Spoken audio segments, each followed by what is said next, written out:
ሰላም ጤና ይስጥልን ተመልካቾቻችን እንደምንላችኋል። ከናሁ ቴሌቪዥን ለዕለተ አርብ መጋቢት 26 ቀን 2017 የቀን ዜናዎች ወደ እናንተ የምናደርስበት ጊዜው አሁን ነው። ከዜናዎቹ ጋር ሀብታም አያሌው ነኝ። አብራችሁን ቆዩ።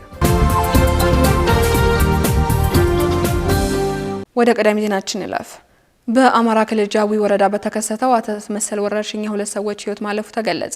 በአማራ ክልል በአዊ ብሔረሰብ አስተዳደር ጃዊ ወረዳ ካለፈው ሰኞ ጀምሮ በተከሰተው የአጣዳፊ ተቅማጥና ትውከት አተት መሰል ወረርሽኝ ሁለት ሰዎች ህይወት ማለፉን የወረዳው አስተዳደር ገልጿል። በወረዳው በሁለት ቀናት ውስጥ ብቻ በበሽታ የተያዙ ሰዎች ቁጥር 40 ገደማ መድረሱንም የወረዳው የጤና ጽሕፈት ቤት አስታውቋል። አተት መሰል ወረርሽኙ መጀመሪያ የታየው በወረዳው በሚገኘው ብሔራዊ ቀበሌ ፍልውሃ በሚባል ጸበል ቦታ እንደሆነ የጃዊ ወረዳ ጤና ጽሕፈት ቤት ኃላፊ አቶ መንበር ግርማ መናገራቸውን ኢትዮጵያ ኢንሳይደር አስነብቧል። በአተት መሰል ወረርሽኝ መያዛቸውን በምርመራ ለመጀመሪያ ጊዜ የተረጋገጠ ሁለት ሰዎች እንደነበሩ የገለጹት የወረዳው ጤና ጽሕፈት ቤት ኃላፊ ከሁለት ቀን በኋላ በበሽታ የተያዙ ሰዎች ቁጥር 38 መድረሱንም የጤና ጽሕፈት ቤቱ ኃላፊ ገልጸዋል። በሁለት ቀናት ውስጥ ይህንን ያህል ኬዝ ገጥሞን አያውቅም ሲሉም ገልጸዋል። ከዚህ በፊት እንደዚህ አልገጠመንም ሲሉም አክለዋል።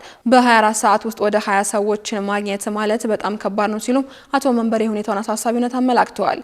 በበሽታው ከተያዙ ሰዎች ውስጥም 30 የሚሆኑት በወረዳው ወደሚገኝ ሆስፒታል ተወስደው ሕክምና እየተከታተሉ መሆናቸው የተናገሩት የጤና ጽሕፈት ቤት ኃላፊው ቀሪ 8 ሰዎች ወረርሽኙ በተከሰተበት የጸበል ቦታ እየታከሙ መሆኑንም አክለዋል። ወረርሽኙ ከተከሰተበት የጸበል ቦታ ወደ ጃዊ የመጀመሪያ ደረጃ ሆስፒታል ከተወሰዱ ህሙማን መካከል የሁለት ሰዎች ህይወት ማለፉን የጃዊ ወረዳ አስተዳደር አቶ አማኑኤል አዳነ መናገራቸውንም ዘገባው አክሏል። በወረርሽኙ በተጠቁ ሰዎች ላይ ማጣዳፊ ተቅማጥና ትውከት፣ ኃይለኛ የድካም ስሜትና የአፍ መድረቅ ምልክቶች እንደሚታዩ አቶ መንበር ጠቁመዋል። በአማራ ክልል ጃዊ ወረዳ ጨምሮ በተለያዩ አካባቢዎች ካለፈው ታህሳስ ወር መጨረሻ እስከ የካቲት ወር መጀመሪያ ድረስ በተከሰተው የኮሌራ ወረርሽኝ ከተጠቁ 228 ሰዎች መካከል የአራቱ ህይወት ማለፉን ከአማራ ክልል የህብረተሰብ ጤና ኢንስቲትዩት የተገኘው መረጃ ያመለክታል። የፊንጫ ስኳር ፋብሪካ ሰራተኞች ከወራት እስር በኋላ ለችግር መጋለጣቸውን ተናገሩ። በሆሮ ጉድሩ ወለጋ ዞን ሱሉላ ፊንጫ ወረዳ ውስጥ የሚገኘው የፊንጫ ስኳር ፋብሪካ በፋብሪካው ይዞታ ላይ በእርሻ ስራ ተሰማርተዋል ያላቸውን ሰራተኞች ባለሀብቶች በህዳር ወር 2017 ዓ.ም ቁጥጥር ስር መዋላቸውን ከዚህ ቀደም አስታውቋል። 270 ሄክታር የሚሸፍነው የፋብሪካው የሸንኮራ አገዳ መቃጠሉን ከዚህ ቀደም የተነገረ ሲሆን በዚሁ ምክንያትም በመቶዎች የሚቆጠሩ የፋብሪካው ሰራተኞች በሱሉላ ፊንጫ ወረዳ ታስረው ቆይተዋል። ለወራት ታስረው ከነበሩት የፊንጫ ስኳር ፋብሪካ ሰራተኞች መካከል 282 ያህሉ ከእስር ተፈተዋል ተብሏል። ነገር ግን የሰራተኞቹ ያለ ጥፋታቸው ለወራት በእስር ላይ መቆየታቸው ሲናገሩ የ3 ወር ደሞዝ ባለማግኘታቸው ቤተሰባቸውን ጭምር ለከፋ ችግር መጋለጣቸውንም ተናግረዋል። በአመት በሚሊዮን የሚቆጠር ኩንታል ስኳር የማምረት አቅም አለው የተባለው የፊንጫ ስኳር ፋብሪካ 3000 ያህል ቋሚና ጊዜ ሰራተኞች ያሉት ሲሆን በፋብሪካው ይዞታ ላይ በህገወጥ እርሻ መበራከቱን ተከትሎ በመቶዎች የሚቆጠሩ ሰራተኞች ለወራት በእስር ላይ መቆየታቸው ተገልጿል። ታስረው ከቆዩት መካከል ማስተያየታቸውን የሰጡት አንድ የፋብሪካው ሰራተኛ በህዳር ወር 552 የሚሆኑ ሰዎች መታሰራቸውን አመላክተዋል። 282 ቋሚና ጊዜያዊ የፋብሪካ ሰራተኞችም ከተፈቱ አንድ ወር ገደማ የሆናቸው ሲሆን 6 ሰዎች ደግሞ በቅርቡ ነጻ ተብለው መፈታታቸውንም ጠቁመዋል። ባልተሳተፉባቸው ድርጊት ለወራት መታሰራቸውን በመግለጽ የ3 ወር ክፍያ ባለማግኘታቸው ለችግር መጋለጣቸውንም አንስተዋል። የሱሉላ ፊንጫ ወረዳ ዋና አስተዳዳሪ አቶ ፋንታውን ታዬ የታሰሩ የፋብሪካው ሰራተኞችን አስመልክቶ ከዚህ ቀደም በሰጡት ምላሽ በመቶዎች የሚቆጠሩ ሰራተኞች የታሰሩት ፋብሪካው ላይ በደረሰው ጉዳት ተጠርጥረው እንደሆነም አብራርተዋል። በተያዘው 2017 ዓ.ም 8 ወራት ከማዕድን የውጭ ንግድ ከ1.88 ቢሊዮን ዶላር በላይ ገቢ መገኘቱን የማዕድን ሚኒስቴር አስታወቀ። ባለፉት 8 ወራት ከማዕድን ወጪ ንግድ ከ1.88 ቢሊዮን ዶላር በላይ ገቢ ማግኘቱን የማዕድን ሚኒስቴር የገለጸ ሲሆን ወርቅ ሰፊውን ድርሻ ይወስዳልም ተብሏል። ለውጭ ገበያ እየቀረቡ ካሉ ማዕድናት ወርቅ ትልቁን ድርሻ እንደሚይዝ ጠቅሶ ባለፉት 8 ወራት 22.5 ቶን ወርቅ ለውጭ ገበያ መቅረቡን ተጠቁሟል። የተገለጸው የማዕድን ሚኒስቴር የ2017 ዓ.ም የ8 ወራትን የስራ አፈጻጸም ሪፖርት ባሳለፍነው መጋቢት 24 ቀን 2017 ዓ.ም ለሕዝብ ተወካዮች ምክር ቤት ለኢንዱስትሪና ማዕድን ጉዳዮች ቋሚ ኮሚቴ ባቀረበበት ወቅት ነው። ሪፖርቱን ያቀረቡት የማዕድን ሚኒስትሩ ኢንጂነር ሀብታሙ ተገኝ በ8 ወራት 6 ቶን ወርቅ ለውጭ ገበያ ለማቅረብ ታቅዶ እንደነበር ጠቅሰው 22.5 ቶን ወርቅ ማቅረብ መቻሉንም ገልጸዋል። አክለውም ከተመረተው ወርቅ 95 በመቶ የሚሆነው በባህላዊ መንገድ የተመረተ መሆኑን ገልጸው ለውጭ ገበያ እየቀረበ ያለው የወርቅ ምርት በዚሁ ከቀጠለ በበጀት ዓመቱ መጨረሻ 33 ቶን ወርቅ ማቅረብ እንደሚያስችልም አመላክተዋል። ይህ ኢትዮጵያን ከፍተኛ ወርቅ ለውጭ ከሚያቀርቡ የአፍሪካ ሀገራት ተርታ እንደሚያሰልፋትም በዚህ ወቅት አመላክተዋል። ከምን ጊዜም በላቀ በተለያዩ የኢባዳ ተግባራት የደመቅንበት በጎነትን የኛነታችን መገለጫ አድርገን በመልከ ብዙ የኸይር ሥራዎች የተሽቀዳደምንበት የኛን ኺድማ ለሚፈልጉ ሁሉ ማንም ሳይቀድመን ለመድረስ አብዝተን የተጋንበት እውነተኛ መሐባችንን ለመጨመርና ወንድማማችነታችንን ለማጎልበት ሀዲያ እየተለዋወጥን በጋራ ያፈጠርንበት የታላቁን የረመዳን ወር ውድ ቀናት ሸኝተን እነሆ ለዒዱ ደርሰናል። ዒድ ሙባረክ። ዱዓና መልጃችሁ መቅቡል ይሁን። ከወሩ ያገኛችሁት ምንዳና በረከት አብሯችሁ ይሰንብት። ለከርሞ ረመዳን በአማንና በኢማን ያደርሳችሁ። አሚን።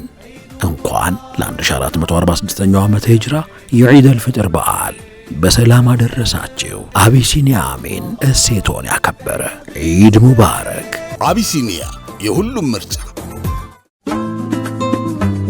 ከምን ጊዜም በላቀ በተለያዩ የኢባዳ ተግባራት የደመቅንበት በጎነትን የኛነታችን መገለጫ አድርገን በመልከ ብዙ የኸይር ሥራዎች የተሽቀዳደምንበት የኛን ኺድማ ለሚፈልጉ ሁሉ ማንም ሳይቀድመን ለመድረስ አብዝተን የተጋንበት እውነተኛ መሐባችንን ለመጨመርና ወንድማማችነታችንን ለማጎልበት ሀዲያ እየተለዋወጥን በጋራ ያፈጠርንበት የታላቁን የረመዳን ወር ውድ ቀናት ሸኝተን እነሆ ለዒዱ ደርሰናል። ዒድ ሙባረክ። ዱዓና መልጃችሁ መቅቡል ይሁን። ከወሩ ያገኛችሁት ምንዳና በረከት አብሯችሁ ይሰንብት። ለከርሞ ረመዳን በአማንና በኢማን ያደርሳችሁ። አሚን። እንኳን ለ1446ኛው ዓመተ ሂጅራ የዒድ አልፍጥር በዓል በሰላም አደረሳችሁ። አቢሲኒያ አሚን እሴቶን ያከበረ ዒድ ሙባረክ። አቢሲኒያ የሁሉም ምርጫ። እነሆ የምስራች! የ10 አየር መንገድ የበረራ ትኬት ለውድ ደንበኞቹ በተቀላጠፈና አስተማማኝ በሆነ መንገድ እያቀረበ ያለው። በዚህም በደንበኞቹ የተመሰገነው ጉዞጎ አሁን ደግሞ ተደራሽነቱን በማስፋት ተጨማሪ ባንኮችን በማካተት ለውድ ደንበኞቹ የበለጠ አስተማማኝ ለመሆን ችሏል። የጉዞጎን አፕሊኬሽን ከአፕ ስቶር ወይም ከፕሌይ ስቶር በማውረድ የመነሻና የመድረሻ ከተማዎትን መርጠው ዋጋ አወዳድረው የሀገር ውስጥም ሆነ ዓለም አቀፍ በረራ ማድረግ ካሰቡ የበረራ ትኬቶን ክፍያ በአቅራቢያው በሚገኙ ባንኮች አንድም በአካል በመሄድ ወይም በኦንላይን የክፍያ አማራጮች ክፍያዎትን በመፈጸም የበረራ ትኬቶን በእጅ ያስገቡ። ከዚህም በተጨማሪ እንደ ሁሉ ጊዜው ወደ ጉዞጎ የጥሪ ማዕከላችን 7473 በመደወል ከሙሉ የበረራ መረጃ ጋር የ24 ሰዓት የትኬት አገልግሎት ማግኘት እንደሚችሉ ስናበስሮ በታላቅ ደስታ ነው። ለበረራዎ ጉዞጎ።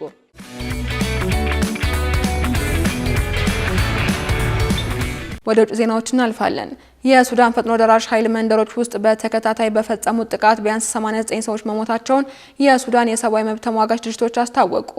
በሱዳን አምዱርማን ውስጥ ፈጥኖ ደራሽ ኃይሎች ጥቃት 89 ሰዎች ህይወታቸውን ያጡ ሲሆን የመከላከያ ቡድን በዘፈቀደ በሚከፍተው ተኩስና ቀጥተኛ ተኩስ በተካሄደው ጥቃት በርካቶች ቆስለዋል። የአደጋ ጊዜ የህግ ጠበቆች ማህበር አርኤስኤፍ የሰብአዊ መብትና ዓለም አቀፍ ህግን ጥሷል በማለትም ክስ ሰንዝሯል። ባወጣው መግለጫም ፈጥኖ ደራሽ ኃይሉ በቤትና በሱቆች ላይ ሰፊ ዘረፋ በማካሄድ ከመንደሮች ውስጥ ብዙ ወጣቶችን በቁጥጥር ስር በመዋል የተዘረፉትን ዕቃዎች ለማጓጓዝ በጠመንጃ አስገድዷቸዋል ብለዋል። ብዙዎችም ደህንነታቸውን ማስጠበቅ በማለት ወደ ጃባል አወሊያ አካባቢ ተሰደዋል። ሱዳን እስካሁን በትልቅ የመፈናቀል ቀውስ ውስጥ ትገኛለች። እስካሁን ድረስም 8.8 ሚሊዮን የሚገመቱ ሰዎች ከመኖሪያ ቤታቸው ተፈናቅለው ወደ ካምፖችና በሱዳን ውስጥ ወደሚገኙ ሌሎች አካባቢዎችም ተሰደዋል። የተባበሩት መንግስታት ድርጅት እንዳለውም 3.5 ሚሊዮን ሰዎች ድንበር አቋርጠው ወደ ጎረቤት ሀገራት ተሰደዋል። በመጨረሻም የደቡብ ኮሪያው ፕሬዝዳንት ዩን በማርሻል ህግ አዋጅ ምክንያት ከስልጣናቸው ተሰናበቱ። የደቡብ ኮሪያው ህገ መንግስታዊ ፍርድ ቤት ፕሬዝዳንት ዩን ሱንግ ዮል የማርሻል ህግን በማወጅ የዜጎችን መሰረታዊ መብቶች ጥሰዋል ሲሉም ከሷል። በዚህም ፍርድ ቤቱ ባለፈው ዓመት መገባደጃ ላይ የማርሻል ህግ በማወጅ ፕሬዝዳንት ዩን ሱንግ ዮል ከስልጣን እንዲነሱ በአንድ ድምጽም መወሰኑን አስታውቋል። ውሳኔውን ያስታወቀው ፍርድ ቤቱ የማርሻል ህግ ለማወጅ እያንዳንዷ የዩን ምክንያቶች ውድቅ በማድረግ ፕሬዝዳንቱ በታህሳስ ወር በዋና ከተማዋ ጎዳናዎች ላይ ወታደሮችን በማሰማራት ስልጣናቸውን አላግባብ ጥቅም ላይ አውለዋል ብሏል። ተከሳሹ ፕሬዝዳንት ወታደራዊና የፖሊሲ ኃይሎችን በማሰባሰብ የህገ መንግስታዊ ተቋማትን ስልጣን ለማፍረስና የህዝቦች መሰረታዊ መብቶች ላይ ጥሰት ፈጽሟል ነው የተባለው። ይህንን በማድረግ ህገ መንግስቱን የማክበር ህገ መንግስታዊ ግዴታውን በመተው የኮሪያን ህዝብ ጥቅም ጎድቷል ሲልም ፍርድ ቤቱ አክሏል። እንዲህ ያለው ህገ ወጥና ህገ መንግስታዊ ተግባር የሀገሪቱን ህገ መንግስት ሊታገስ የማይችለው ተግባር ነው ተብሏል። የተቃዋሚ ዲሞክራሲ ፓርቲ ፍርዱ የደቡብ ኮሪያን ድል ነው ሲልም የፍርድ ቤቱን ውሳኔ አወድሶታል። ካሽጎ በየትኛውም ዓለም ሆነው በማንኛውም ሰዓት ለወገኑ የሚደርሱበት ፈጣን የገንዘብ መላኪያ ተከፈተሎ። ማስተርና ቪዛ ካርዶን በመጠቀም ከ5 እስከ 20 ዶላር የሚልኩበት አዲስ የገንዘብ መላኪያ መንገድ። ካሽጎን ለየት የሚያደርገው የትኛውም የገንዘብ ዝውውር በፍጥነት አገልግሎት ከመስጠቱም ባሻገር ለማንኛውም አገልግሎት ምንም አይነት ክፍያ አለመጠየቁ ነው። በሀገራችን ታሪክ ገንዘብን ከውጪ ወደ ሀገር ቤት በማስተላለፍ በመተግበሪያ መልክ አገልግሎት መስጠት የጀመረው የመጀመሪያው ሀገር በቀል የገንዘብ መላኪያ ዘዴ ካሽጎ ከ4500 በላይ ባሉ የባንክ ቅርንጫፎች አገልግሎት እየሰጠ ይገኛል። ገንዘቦን በሰኮንዶች ልዩነት ውስጥ ይፈልጉ በአካውንቶ ወይንም በእጆ ቆጥረው የሚወስዱበት ልዩ ዘዴ። በቅርቡ ሁሉንም ኢትዮጵያዊ ባለቤት ለማድረግ ጉዞ የጀመረው ካሽጎ ዛሬውኑ መተግበሪያውን በስልኮ ላይ በመጫን የአገልግሎቱ ተጠቃሚ ሆኑ። ፍጥነት መለያችን፣ ኢትዮጵያን መክፈቻችን፣ ካሽጎ ነው መላኪያችን። ካሽጎ የአዲሱ ትውልድ ብራንድ። ተመልካቾቻችን ከናሁ ቴሌቪዥን ለዕለቱ ያዝነላችሁ የቀን ዜናዎች እስካሁኖቹ ነበሩ። ዜናዎቹ ወደ እናንተ እያደረስኩ አብሬያችሁ ቆየሁት። ሀብታማ እያሌው ነበርኩኝ። ሰናይ ቀን።